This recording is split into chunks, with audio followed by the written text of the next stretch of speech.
Okay, we're doing the homework 7.3, and I hope you had a chance to do this and really spend a lot of time on it. And I know some of these problems are really easy to do. You need to learn to write things down on paper, though, and communicate with others, right? Of course, all this stuff is typed up for you. When I go to the whiteboard, you'll see what my chicken scratch looks like, but I do write this stuff up for you. All right, what's in the blue area?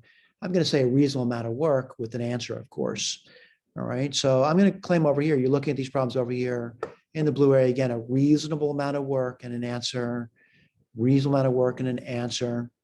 All right, so you look at that, it's pretty straightforward stuff for the most part. For some students, it's not straightforward. They don't have the algebra skills to do it. And there's a variety of ways of doing it. I'm not saying the way I necessarily do this is the only way to do these things, but there is a form to follow. And we want to go through that form with you. And I'll be going through one at a time at the whiteboard. And I know I put work down here for you. Some of you said, I don't like your work. Well, it's not my work you have to like. It's the work you present to others. They have to like your work. All right. So we'll go through these problems over here, and some are more difficult than others, and some are relatively simple. All right. Some are simple. Some might be tricky, though. All right. We'll go through them all. Someone says it's too much work. I can't do all those problems. Well, you got to do something. And the more work and time and effort you put in, the better. So I'm going to switch over to the whiteboard. And give me a second to do so.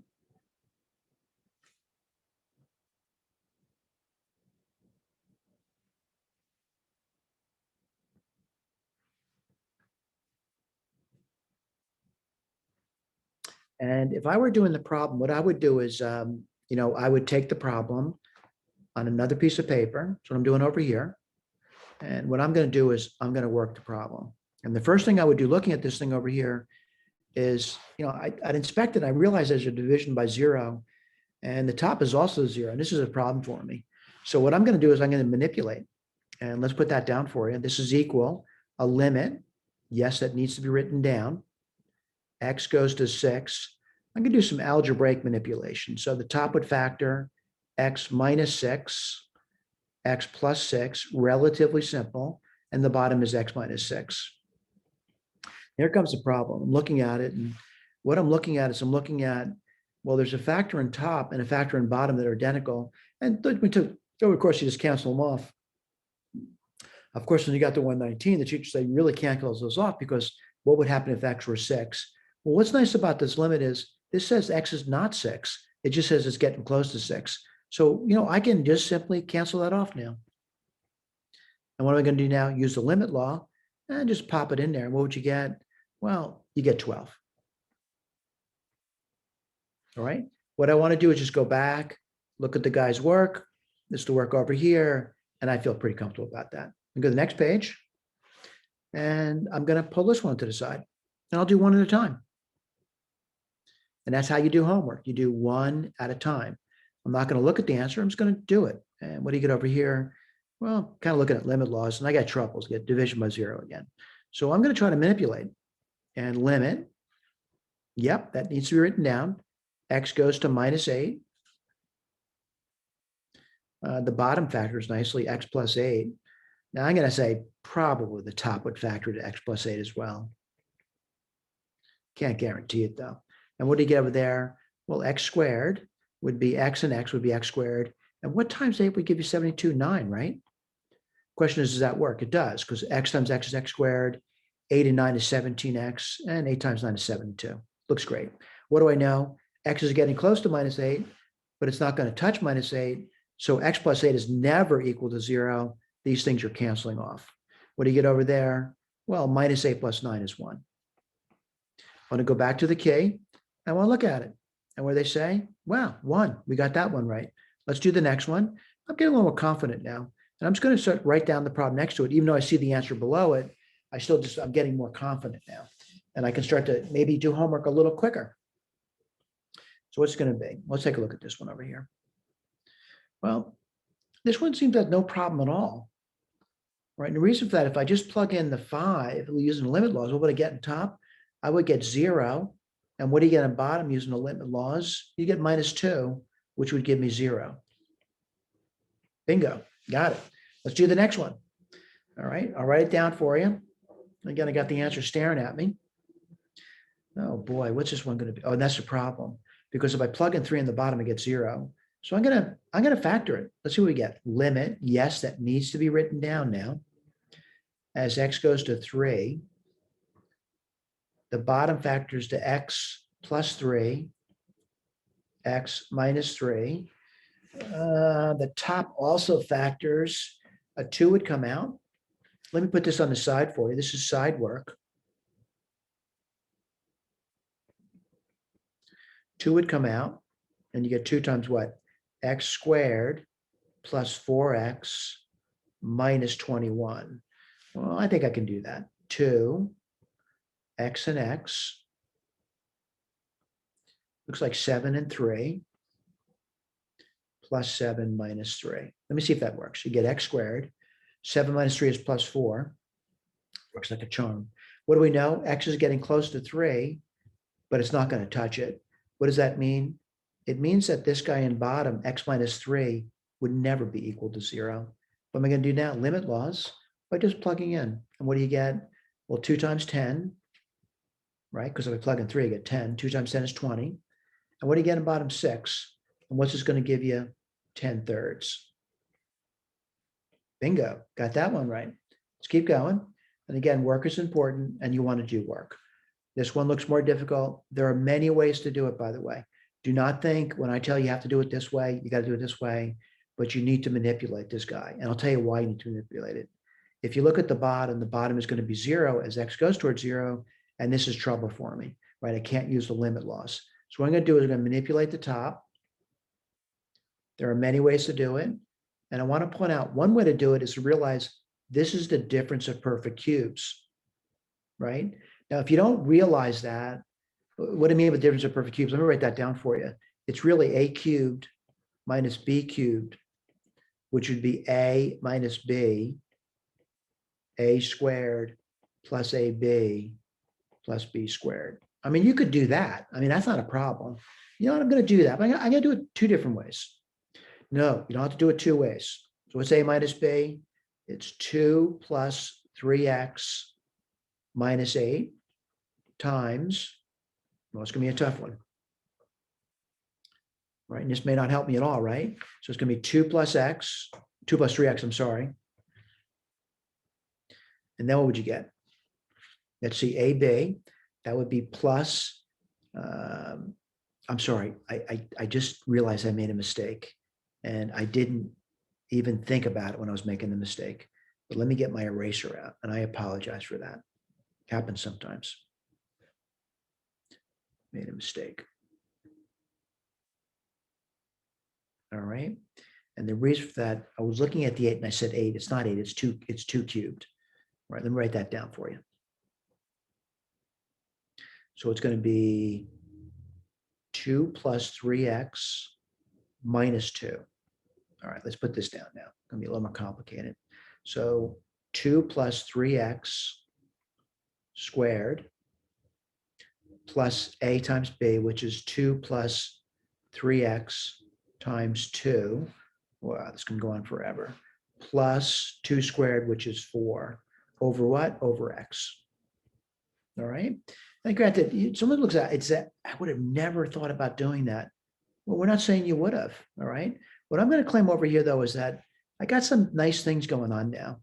We're going to do it differently, too. Don't worry about that. That cancels off. If x is not 0, this factor would cancel off. And I'm ready to do the limit law.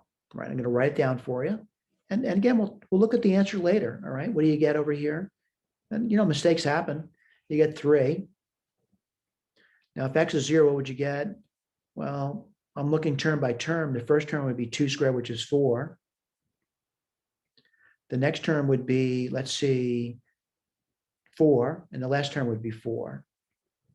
And what does that give me? 3 times 12, which is 36. Again, a lot of students would look at that and say, there's no way they would have done that. They wouldn't even have seen that. So let's look at another way of doing it. Oops, I'm sorry about that. I'm going to pull it on the side. And you guys took Math 120. So you should be able to expand this problem over here. And what I mean by that, I'll write this down for you. The binomial theorem, and I'll kind of just remind you, 1, 1, 1, 1, 2, 1. This is how most people can do this expansion, by the way. And what are we doing? We're doing, the a plus b cubed, which is going to give me a cubed plus 3. We're looking at this row here. 3a squared b plus 3ab squared plus b cubed. And that's something you learn in math 119. That's the binomial theorem. Certainly it was more elaborate than we're saying, but this is pretty much an introduction to it. So I'm going to write this down for you. And this is limit as x goes to 0. X, and I'm going to do it. What do you get? Well, this is the A, and this is the B. So let's write this down. What do you get? You get 8 plus 3 times 4 times 3x plus 3 times 2 times 3x squared, which would be 9x squared, plus b cubed, which would be 27x cubed. All right, minus 8.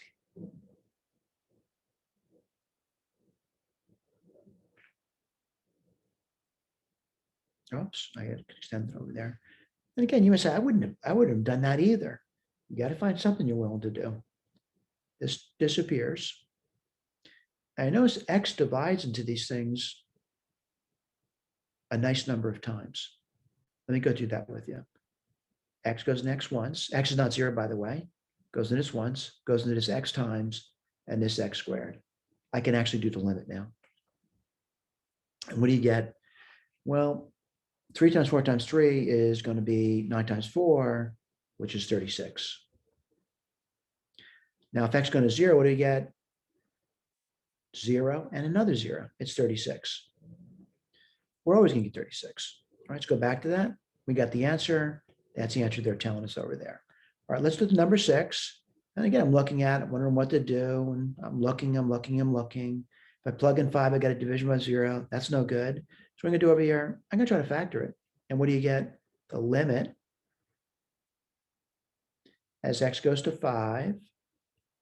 It's algebraic manipulation. X times x minus 1. What do you get on bottom? X plus 5, x minus 5. Now, I got to be honest with you. This is trouble. And the reason it's trouble is I don't see any cancellations whatsoever. I don't see any. So I got to say to myself, this has probably something to do with what you did in Math 119. And in fact, this is a 119 type problem over here. So what I want to do, I'm going to do sign analysis on the problem. All right, I'm going to do it. And someone says, sign analysis where? Well, on the function. And where are the zeros? Well, the zeros on the top would occur at 0 and at 1.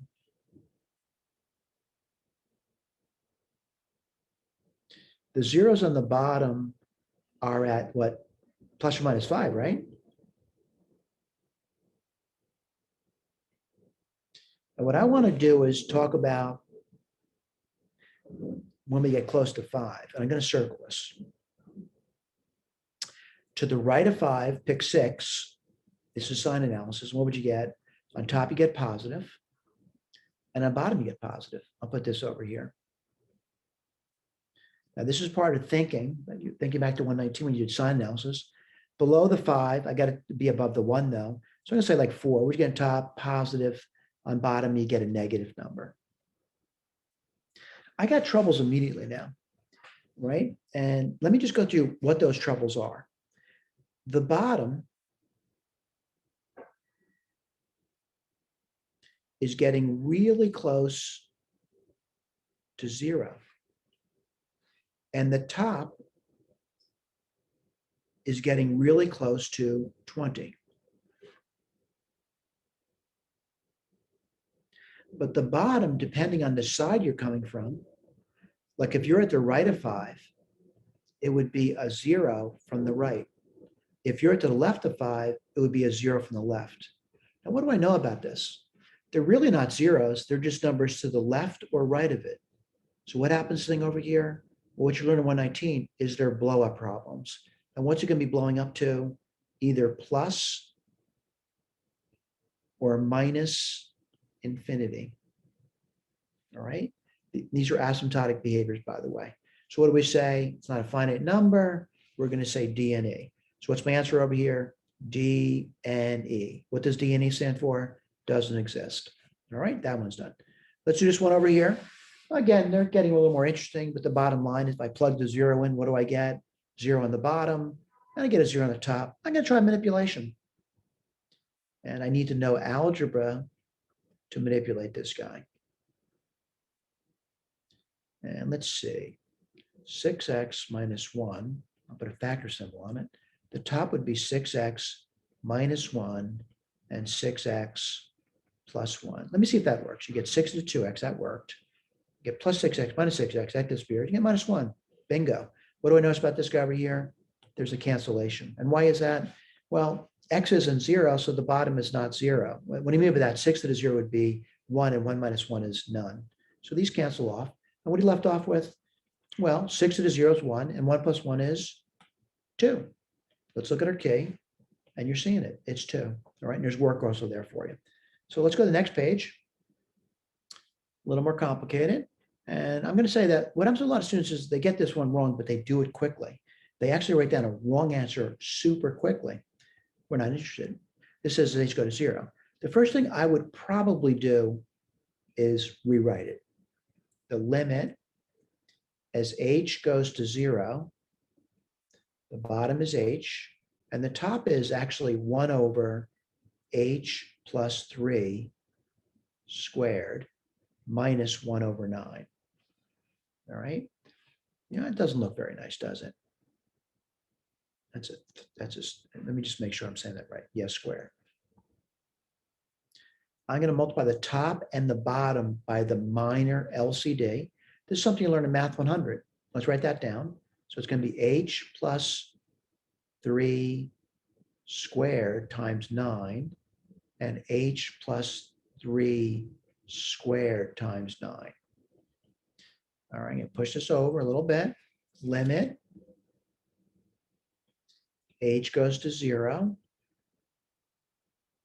We do the top, and that's going to be 9 minus h plus 3 squared.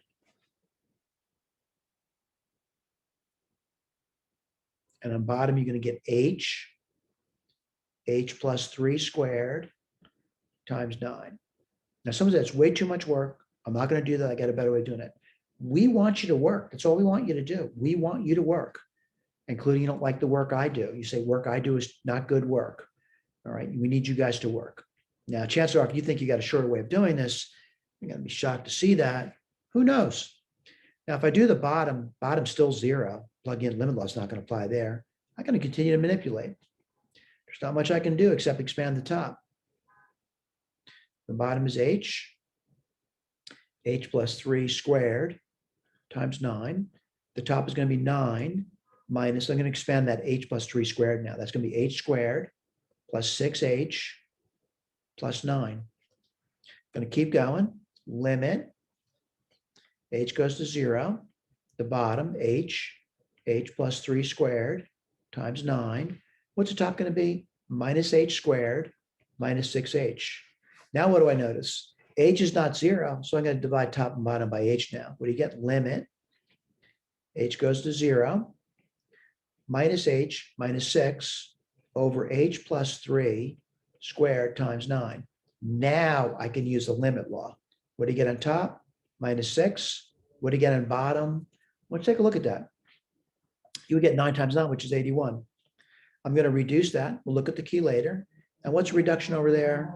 Minus 2 27ths. Could I have made a mistake? Of course I could have. Let's look at the answer. Wow. Same answer.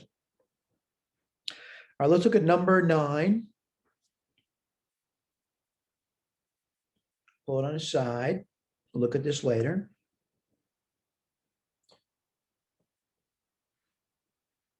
Boy, if I plug in 7 on the bottom, what do I get? Root 7 minus root 7 is 0. That's not good. So I'm going to simply say, I'd like to do something. And what I'm going to do is I'm going to multiply the bottom by its conjugate. Now, let me repeat this. This may not work, but I'm trying something. I want to try something. Root x plus root 14 minus x. Root x plus root 14 minus x equals limit as x goes to 7. The bottom is fairly easy to do. What do you get? X minus 14 minus x. The bottom was super simple. Where'd you learn about conjugates? In Math 100. You have to go back and review that material. The top I'm not going to multiply, by the way. And what do you get at top? X minus 7 times root of x plus root 14 minus x. And I realize that a lot of students argue, they say, oh, that's too much writing for me. I don't want to do all that writing. I just want to put the answer down. No, you got to put work down.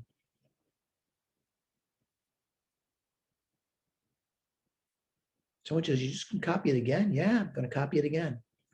What's on bottom though? Looking at it, I think I get 2x minus 14, don't I? On the bottom? I'll write that over on the side for you. On the bottom, you'd get 2x minus 14. And I'm going to factor a 2 out from that. What do I get? 2 times x minus 7. Right, I'm going to bet my eraser. That side work wasn't necessary, was it? What do I know now? Well, it says the limit as x goes to 7. That means it's not going to be 7. It's going to get close to it. What happens? These wouldn't be 0. They'd cancel off. I am now ready to use the limit law. And what are you going to get? Root 7 plus root 7 over 2, which would give you 2 root 7s over 2, which is just simply root 7. Let's see, did I get the right answer? Root 7. I'm feeling good about it. All right, let's go to the next page. Kind of moving along. Oh, what's this one's about? Let's take a look. And I'm kind of looking at it. And it really does look bad. If I put 49 in there, then what I get at top? I'd get 0, and bottom I'd get 0. I can't do that. So I'm going to start to multiply by conjugates, but I got roots all over the place. So I'm going to try something. And pull on the side. I'm going to get this thing over. Sorry about that.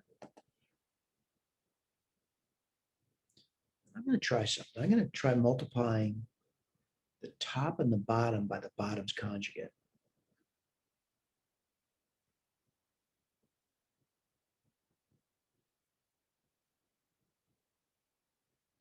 Now, I hope if you realize I do that, what would I get on bottom? I would get 49 minus x. Well, I would love for that to cancel out, but that just wouldn't happen. So I'm going to also try to multiply the top and the bottom by the top's conjugate. And yeah, so again, a lot of people argue it's just too much work. I don't want to do all that work. Got to do it. I have no other choice. Equals the limit as x goes to 49. And it's going to be work. On the bottom, I'm just going to do this part here. So I'm going to do. And what do you get over there? You would get 49 minus x times this nightmare over here. And no, I'm not going to do that unless I have to. On the top, I'm going to do this thing. And what would that give me? I'll write it down for you. It would give me 50 minus x minus 1. Well, now I got to multiply it by 7 plus root x. All right. Now someone says, this is just not helping me. This is not giving me anything I wanted. It does though. And I'll tell you what it gives you.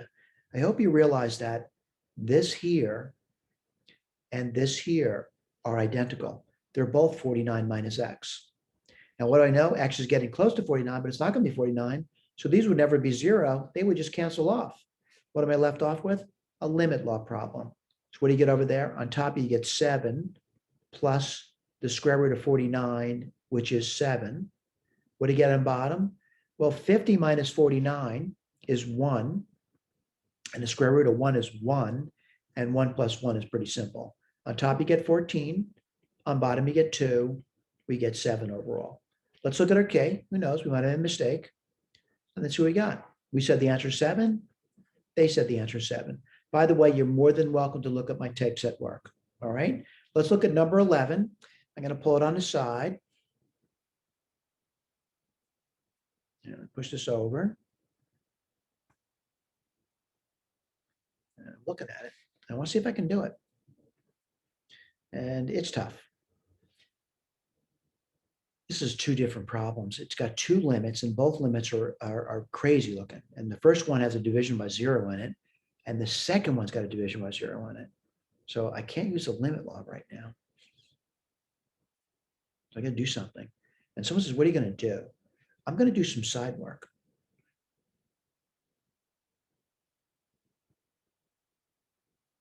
All right. And I'm going to write this 1 over root x minus 4. And I'm going to multiply this by root x plus 4. What would that give me? That would give me root x plus 4 over x minus 16. Well, I think I'm ready to write that down. What would you get? Limit x goes to 16. I want to point out this first term is this guy right over here. So now at least I have a common denominator, which should be x minus 16. All right, now what do you get for the numerator? You would get, I got right this on the side for you, you get root x plus 4 minus 8, which is root x minus 4. Did the problem become simpler by combining those 2 terms together? I believe so. I believe it got simpler, but I still can't do it. Why is that? If I try the limit laws, the top's okay, but the bottom's got that division by 0 again. That's bad news. So I'm going to try to do something. I'm kind of sick and tired of doing the conjugates, and I'm glad I took Math 119 because I can actually factor the bottom. And the bottom factors to root x plus 4 times root x minus 4. That's something you learn about in Math 119. What's the top? Root x minus 4. Now, by the way, this limit says x gets close to 16, but we're not going to touch it. So what do we know about this? We know the bottom has that root x minus 4. So this thing would not be equal to 0, and the factors are identical on top and bottom. So let's put down what we got now. What do we got? This would equal, well, the limit of the top, that's a 1, by the way, I'm going to cross that off. And the limit of the bottom would be root 16, which is 4, and 4 plus 4 is 8. Let's look at the K and see if they got it. Did they get 1/8? They got 1/8. Good deal. Let's go to the next page. Oh, trigonometric limits. These don't look good. I think I can handle it though. By the way, when I teach Math 120 at Essex College, I often tell students to rewrite these things in terms of sines and cosines. So I'm going to pull this on the side, and I'll do a little bit of side work for you. All right, a little bit of side work. Give me a second. And I'm going to do side work on the side work. And cotangent of 5x over cosecant of 5x. Well, I'm going to write this a little differently. I'm going to write it as, let's see, tangent sine over cosine. So this is cosine 5x over sine of 5x. I just rewrote that guy. And cosecant of 5x on bottom would be the sine of 5x on top. All right. I think I can write that down now. Let me write this over here. Limit x goes to 0 and cosine 5x times sine of 5x and then sine of 5x. Now again, some of the question is, why did you go through all that work? I don't think it was much work, but I did go through some work. And why would I do that? I'm more familiar with sines and cosines, and you should be as well. So what happens when x goes towards 0? Well, let's talk about it. This one would be 1, this would be 0, and this would be 0. But we want to claim over here, we're going towards 0. We're never going to touch it. So what do I know about this? This would never be 0. We're getting close to it, but it's not going to be 0. What's this going to be? Well, the cosine, if I plug it in now, the cosine of 0 would be 1. All right, let's go back to the key. And I want to make sure you're looking at that over here. Okay. Next one. Yeah. Again, you might look at this and say, I don't know what I'm going to do over here. Well, I'm going to just rewrite it. All right. Equals the limit as theta goes to pi over 2. I'll rewrite this down for you. This would be the sine of 7 theta. And the cotangent of 7 theta, what would that give you? That's going to be, let's see, cosine over sine. So I'd get something like this over here.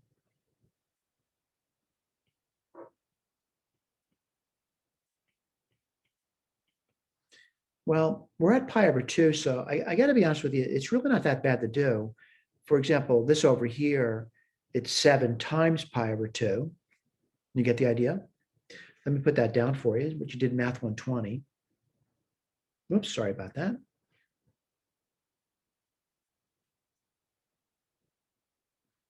My eraser out, right?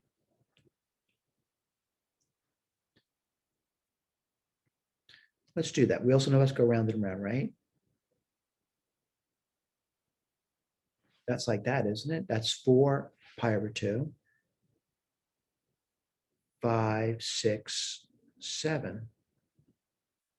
All right. So if we're looking at that, the sine is the ordinate. So the sine's not 0 at that. So these guys are going to cancel off. That's not a problem. But unfortunately, the cosine's going towards 0. Right now, we just have to realize is, going back to 119, what you're having is you're having this 1 divided by a 0. And this is just simply undefined, or DNA. Now, as we go through this more detail later, what we're going to talk about is the sides of pi over 2 from the left and right, how it's blowing up. And 1 over 0, depending if 0 is positive, we go to plus infinity. If we're coming through negative numbers, it would go off to minus infinity. And we'll do that. We're going to do that when we get to asymptotic behavior. Okay, that's not too bad. Let me see if we got the right answer.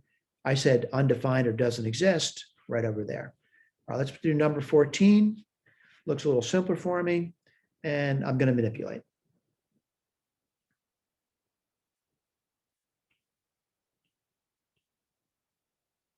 Oh, I guess I got to do some work, right?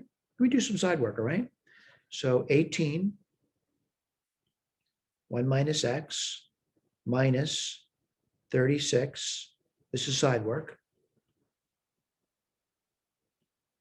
I'm not going to say it's the problem, it's a side work. That will be 1 minus x times 1 plus x. I think I can add that together. 1 minus x, 1 plus x. What do you get on top? 18 times 1 plus x minus 36. And I think I'm ready to write that down now. And what do you get over there? 1 minus x and 1 plus x. And what do you get on top? You get 18 minus 36, which is minus 18. And you get 18x. All right, I'm going to keep writing it. Limit x goes to 1. I'm going to factor 18 out. And what do you get? X minus 1 and 1 minus x, 1 plus x. All right. So I'm going to look, can I do anything? Whoops, let me put this over here. Can I do anything? And I think I can. I'll tell you what I think I can. X is getting close to 1. So this thing's getting close to 0. And so is this one over here. But now this is something you did in Math 100. These are actually opposites. So they would cancel off, but they're going to cancel off to minus 1. Whoops, sorry about that. They're going to cancel off to minus 1. All right. So what do you get on top? Minus 18. And what do you get on bottom? 2. What does this give you? Minus 9. Again, algebra skills are necessary to do these types of problems. Let's go to the next page. And we got some problems that, I would say really doesn't look that bad to do. And I'm going to see if I can do it. And looks really simple, this first problem here. What confuses a lot of students, though, is there's 2 letters in it. All right, let's not be concerned about that. And I'm looking at that.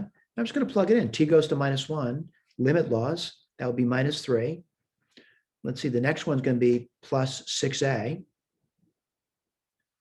And the last one is just 4a, nothing to do with t. Would that be agreed?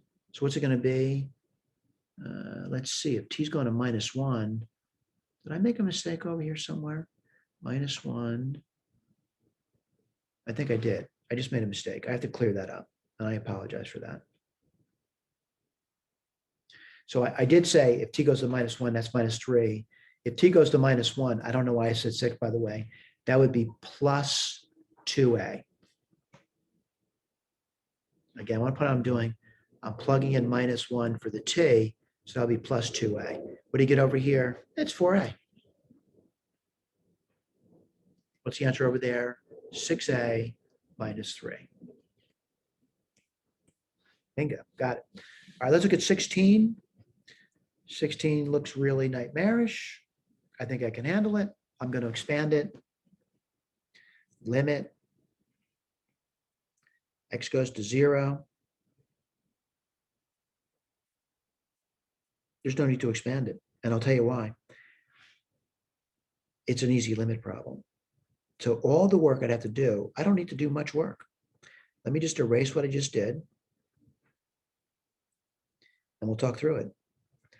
And it's going to equal. And if x goes to 0, the bottom is just h. If x goes to 0, the top would be 3h squared minus 3h squared.